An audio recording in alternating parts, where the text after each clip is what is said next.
আমি একাধিক জেনা করেছি, এখন আমার আল্লাহর কাছে ক্ষমা পাবো কি করলে? আল্লাহ তাআলা রহম করুক। অনেক ভাইরা আছেন বিভিন্ন পাপে লিপ্ত হওয়ার পর শয়তান তাদেরকে এত বেশি ভয় দেখায়, অতিরিক্ত ভয় দেখায়। ভয় যতটুকু আল্লাহকে পাওয়া দরকার তার চাইতে বেশি যদি পায় তাহলে বুঝতে হবে শয়তানে দেখাচ্ছে। ওটা কে দেখাচ্ছে? শয়তান দেখাচ্ছে।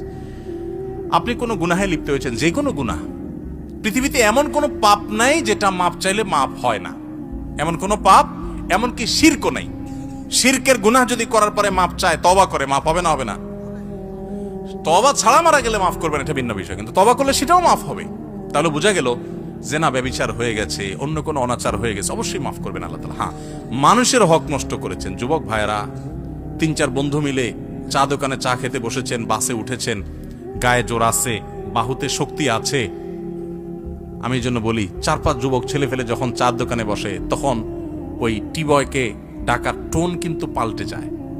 একা একা গেলে বিড়ালের মতো বলে, মামা 1 কাপ চা হবে? আর 4-5 জন গেলে কি বলে? এবারে চা দে। কথা কানে যায় না? কতক্ষণ ধরে বসে রয়েছি, কারণ আশপাশে বন্ধু বান্ধব চা আছে, শরীরে একটু ভাব আসছে, তাই না?